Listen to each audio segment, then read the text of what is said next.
Hello guys, I am Dr. Devan Kornkar. And I'm Dr. Harsimrat Singh. We are both consultants at Unakoti Hospital in emergency and critical care. We will be discussing few topics, especially respiratory medicine and respiratory distress, and we will be discussing about our experience and the challenges we faced during our careers while managing this.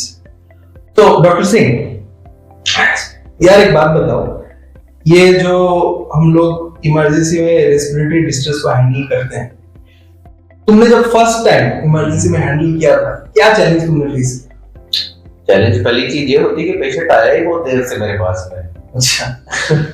जैसे patient का मैंने history लिया तो history में हमारे को सुनने मिलता है कि पेशेंट का ये सांस का तकलीफ हो रहा है 2-3 हफ्ते से।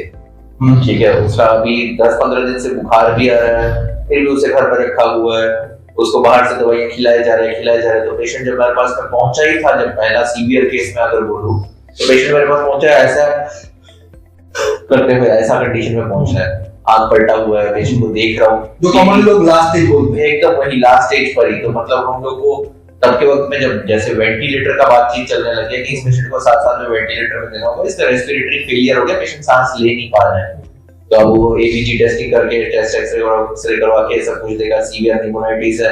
पहली से इग्नोरेंस जो है वो पेशेंट का सबसे बड़ा चैलेंज अगर देखा जाए तो वो आज तक भी मैं फेस करता हूँ। तो बाकी तो रहा जो चैलेंज है वो तो यही है कि पेशेंट जो आता है, ऐसे पेशेंट का रिकवरी आप भी जानते हैं, साल्वेज करना निमोनिया से, सीवियर निमोनिया से बहुत मुश्किल होता है। मोर देन 50% मॉर्टेलिटी वैसे ही खराब है। एल्डरली पेशेंट को निमोनिया होने से वैसे ही मरने के चांसेस बहुत ज्यादा बढ़ जाते हैं। कोविड में हम लोगों ने देख ही लिया है कैसे जिसका भी सीवियरिटी बढ़ा, जो भी पेशेंट का ऑक्सीजन से ऊपर जहां पर भी पाइप पे कुछ भी गया, पेशेंट नहीं बचे। आईसीयू में जाने से 90% पेशेंट मर गए। एक चीज मैंने जो फेस की कि जो जब हम लोग बोलते हैं वेंटी का बात, वेंटिलेटर, जस्ट दर्शकों को बताना चाहूंगा कि जब भी कोई पेशेंट हमारे पास आता है जो सांस ठीक से नहीं ले रहा है, जो खुद से अपना ऑक्सीजन नहीं मेंटेन कर रहा है, हम लोग उनको वेंटिलेटर मशीन पे डालते हैं। It's not mandatory for every patient but there are some clinical guide. तो जब ये जो मैंने फेस किया कि पेशेंट खांस रहा है या उसका सांस फूल रहा है, शॉर्टनेस ऑफ ब्रेथ, ब्रेथलेसनेस जो भी बोलो, फिर पेशेंट बात कर रहा है। अब उस सीन में क्या होता है कि हम लोग पेशेंट पार्टी को बोलते हैं कि हम इनको वेंटिलेटर पे डालना पड़ेगा। उसके साथ तो सुसाइडल एंजाइटी है। पेशेंट पार्टी एक्सेप्ट नहीं कर पाता कि इस पेशेंट को वेंटिलेटर पे डालना पड़ेगा। पेशेंट पार्टी बोल रहा है कि पेशेंट तो बात करते करते आया है। तो उस टाइम पे तुम कैसे मैनेज करते हो? How you talk to the relatives and how you try to handle? Covid में ये प्रूव हो गया कि it doesn't matter if the patient is talking, उसका सैचुरेशन और उसका एबीजी ये दोनों मैटर करते हैं। पेशेंट अगर अभी कॉन्शियस है, इसका मतलब ये नहीं कि वो 5 मिनट बाद भी कॉन्शियस रहेगा। और अगर एक बार पेशेंट अनकॉन्शियस हो गया, रेस्पिरेटरी फेलियर में चला गया, तो कार्डियक अरेस्ट माने हार्ट स्टॉप होने में टाइम नहीं लगता उस पेशेंट का। हम लोग तो वेंटिलेटर पे डाल के आधे से ज्यादा पेशेंट, कोई भी मुश्किल से 5-10% भी पेशेंट वेंटिलेटर पर नहीं जाते।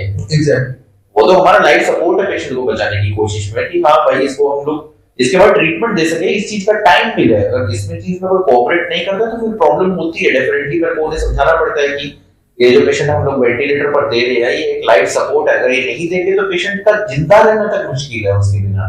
एक चीज मैंने फेस की, देयर वाज वन पेशेंट, जब हम लोगों ने बताया कि इनको वेंटिलेटर पे डालना पड़ेगा, हम लोगों ने उनको ऑक्सीजन का ऑलरेडी रखा हुआ था, लेकिन पेशेंट का सैचुरेशन कम था।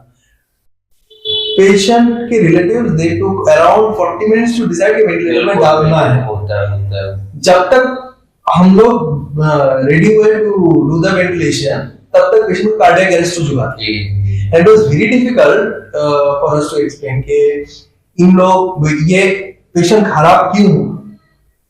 इन लोग को एक्चुअली ना समझ में नहीं आता कि there is something called respiratory failure which has 2 components. लोगों को ये चीज समझ में आती है कि इसमें एक्सपिरेशन और इंस्पिरेशन दोनों का ही पार्ट है। अब हमारी ब्रीथिंग जब दोनों कंपोनेंट्स में डिवाइडेड है तो कौन से पार्ट का फेलियर हो रहा है? Type 1 respiratory failure, type 2 respiratory failure. हम लोग जब बात करते हैं तो ये टेक्निकल बातचीत में ये लोग नहीं घुस पाते। हां एग्जैक्टली, और ये समझाना भी मुश्किल होता है कि रेस्पिरेटरी फेलियर जो हम लोग डिस्कस कर रहे हैं, रेस्पिरेटरी फेलियर एक्चुअली बेसिकली 2 तरह का होता है, और भी टाइप्स है कुछ, पर मेन टाइप्स आर 2 टाइप्स।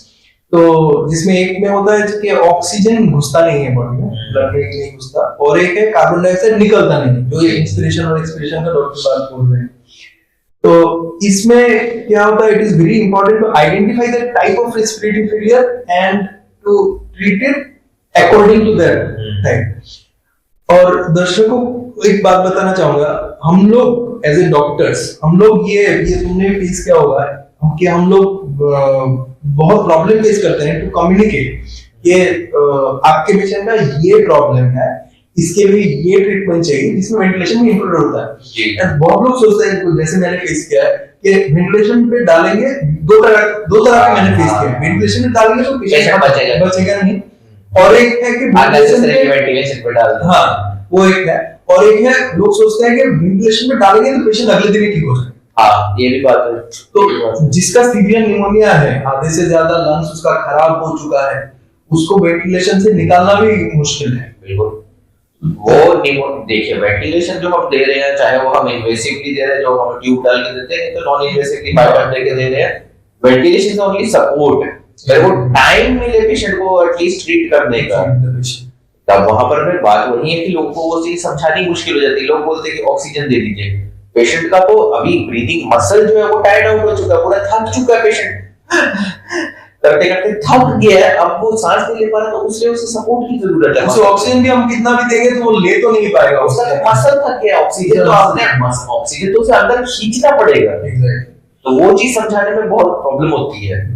और एक चीज जो मैंने नोटिस की है, जो तुमने भी देखी होगी, कि जो जितना सीवियरिटी बढ़ रहा है रेस्पिरेटरी डिस्ट्रेस का, जो सांस जितना ज्यादा बढ़ रहा है, उसके साथ पेशेंट का सेप्सिस या सेप्टिक शॉक हो रहा है। तो उसका तुम्हारा कैसा एक्सपीरियंस रहा है इनिशियली एंड अभी? क्या डिफरेंस देख रहे हो पहले का और अभी का एटीट्यूड में, जो पेशेंट फैमिली तुम्हारे साथ जो बात होता है पेशेंट? एक्चुअली यहाँ पर मैं फैमिली का एटीट्यूड अभी मैं देख रहा हूँ, जितना ज्यादा वो उनके फाइनेंशियल स्टेटस पर भी थोड़ा बहुत डिपेंड करता है। जैसे अब नहीं तो कई बार क्या होता है, रिलेटिव्स कैसे हैं उसके हिसाब से भी डिपेंड करता है। नॉलेज की बात अगर बोल के, नॉलेज अवेयरनेस कुछ नहीं है। It is very difficult to make them understand कि आपके सांस फूलने के कारण उसके साथ सेप्सिस और सेप्टिक शॉक के जो इन्फेक्शन भी होता है। अब एक्चुअली इसमें ये लोगों को समझाना जरूरी है ना कि हमारा जो लंग्स का सर्कुलेशन है, ऑक्सीजन तो ब्लड के थ्रू ही हमारा बॉडी में जा रहा है। लंग्स में ऑक्सीजन थोड़ी ना अपने आप से चला जा रहा है, वो तो ब्लड के थ्रू जा रहा है। अब ब्लड के थ्रू अगर ऑक्सीजन दे सकता तो बैक्टीरिया भी उसी ब्लड के थ्रू जाता है और ब्लड से इन्फेक्शन हो जाती है। वही इन्फेक्शन जो हमारे लंग्स में लोकलाइज थी, वो पूरी की पूरी बॉडी में फैल जाती है। अब ये चीज समझाने में भी मेरे को अलग से टाइम लगता है कि देखिए, लंग्स का सरफेस एरिया काफी बड़ा है, वहां से जो इन्फेक्शन है वो सबसे तेजी से ब्लड में फैलती है। इसीलिए अगर देखा जाए तो 60 प्लस का अगर एज मोर्टेलिटी का कॉज आप देखेंगे तो नंबर 1 निमोनिया है। सबसे ज्यादा लोग निमोनिया से मरते हैं। मेरे को लगा था कोविड के बाद में कुछ अवेयरनेस बढ़ेगी लोगों में, बट नहीं, वो मैंने भी देखा है कि कोविड के बाद भी there is not much awareness के सांस फूल रही है और हम लोग जल्दी चले जाए हॉस्पिटल, कंसल्ट कर लेंगे, कुछ देख लो, दे विल वेट। हमने एकदम स्टार्ट नहीं बताया था कि दे विल वेट करते और जगह पर जैसे सांस कष्ट हो रहा है, सांस कष्ट ऐसा कोई चीज नहीं है जिसके लिए आपको घर पे बैठे ट्रीटमेंट देने से ठीक हो जाएगा। उसके लिए हॉस्पिटल जाना ही जरूरी है आपके लिए। बाकी सब रीजन हो सकते हैं, कफ हो रहा है, कोल्ड हो रहा है, फीवर आ रहा है, उसके लिए आपने डॉक्टर को दिखा लिया, ठीक है। मगर सांस कष्ट अगर हो रहा है किसी को तो उसकी इवैल्यूएशन जरूरी है। सांस कष्ट तो अभी आप अगर देखेंगे तो वो तो हार्ट फेलियर की वजह से भी रह सकता है, ओपीडी में उसका इवैल्यूएशन पॉसिबल ही नहीं है। तो एक चीज जो आई वांट टू समराइज के अगर आप लोगों का सांस फूल रहा है, श्वासकोष्ठ, breathlessness, whatever term you may give, you need to seek hospital care very fast. आपको हॉस्पिटल में जाना है, नॉट जस्ट के किसी डॉक्टर को दिखाएंगे, ओपीडी में वेट करके 6-7 घंटा पहले दिन नाम लिखवाएंगे, अगले दिन दिखवाएंगे, ऐसा नहीं है। सांस में प्रॉब्लम हो रही है तो आप immediately hospital emergency medical care चाहिए, आप इमरजेंसी में जाइए, you consult with the doctor. उसके बाद आप चाहिए कि किसी आपके पसंदीदा डॉक्टर को दिखाएं, ओपीडी में जाए, that is no issue. So I would like to conclude here. Thank you guys for watching. हमारा जो प्रोग्राम है शास्त्र वार्ता, इसको देखिए, will be in touch with you and please write in comments कि आपको कुछ डिजीज या if you want to know about something, write in comments, we will try to reply. Thank you.